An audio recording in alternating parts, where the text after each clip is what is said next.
Hey guys, today it's time for a response to another tag video. This one's been out for a little while, but I think maybe I got a little bit better answer having thought about it for a little bit, and also I found one of the things I need for it that I didn't think I had any longer and found out that I did.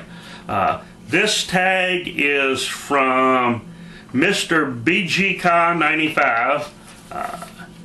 I'll put a link to his channel, put a link to his original tag video, and this video is to give your two least favorite game controllers and your two favorite game controllers. Well, actually I'm going with three least favorites because I've got a tie for my next to the least favorite. Definitely have a good clear choice for my least favorite, but got a tie for the next least favorite. And this is just my favorite because I don't have an Atari 5200. I've never heard, you hear all the horror stories about it, but I don't have one, so obviously that's not going to be in my mix. But so my first choice for the next to least favorite is the Turbo Touch 360. This particular one is for Sega Genesis, and the reason I got it, when the guy sold his Sega Genesis for cheap, I paid 99 cents for it. I can understand that if he put a controller around it, he threw in the cheapest one that he had. When you have a third-party controller, it has to have something that's better than the original. There has to be some reason for it. Otherwise, it's just trying to separate you from your money. And this one is an interesting idea. The D-pad doesn't move. It's a touch-sensitive D-pad. I don't know of anybody that likes it better. I don't have a large selection of games, so I can't say whether it's horrible or just not as good, but it definitely isn't as good.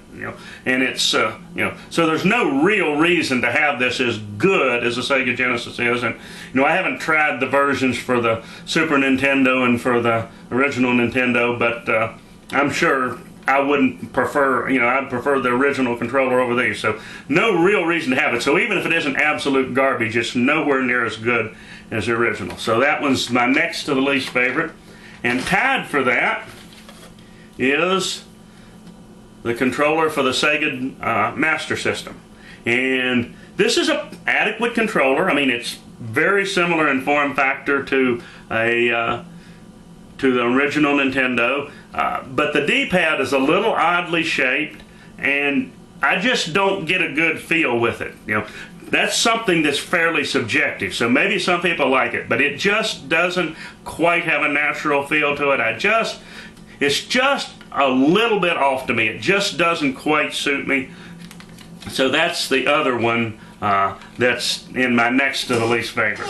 And the least favorite is, it actually has what I consider a fairly serious problem in the hardware, and it's the one that I didn't think I had anymore. This one here, the joystick for the color computer. It's not self-centering. It's a pretty small thing. It's not all that well built.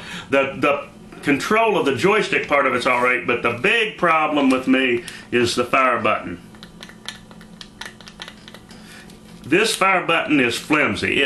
If some people, maybe if they're real easy on it, maybe some people don't have a problem, but I've mentioned before, a year or two worth of use and these things this fire button shot with me. I've replaced it numerous times over the years until better controllers came out. So if they had a decent fire button, I wouldn't knock this joystick near as much.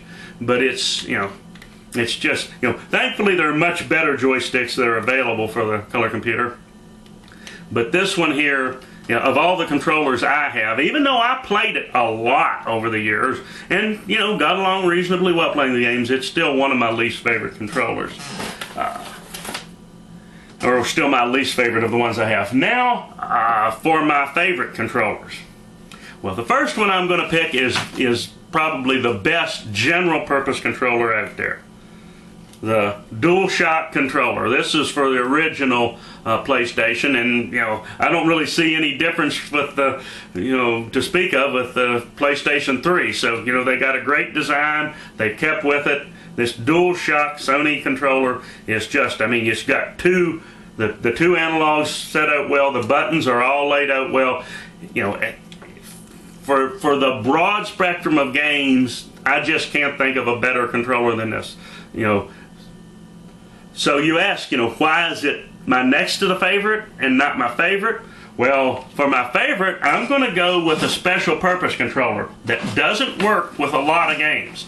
But the games that it does, work with, there's nothing that comes close. And that is the paddle controllers for the Atari 2600. I mean, all you've got is a wheel to go left and right and a fire button. It sets, they come two, so you can actually have 4 of these hooked up even though you've only got 2 controller ports. The fire buttons, they set real nice. You might have to use a different thumb or fingers depending on which way you want to hold it, left or right, but it's smooth. You can go fast and you can have precise control. There is just nothing that comes close to it for breakout Arkanoid style games, for games like Kaboom, for Circus Atari, for those types of games where you need precise control and also fast control. There is nothing that beats an analog that beats the paddle controller. I would dearly love to see paddle controllers brought back for other consoles. So that one to me, even though it's for a subset of games, for that subset it is as good as it gets. I mean, this is just for those subset of games where you only need back and forth movements. This is about as perfect a controller as you're going to get.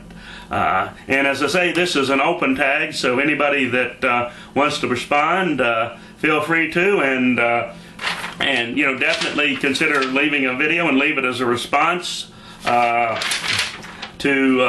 MrBeJeCa95's video. And as always, more later.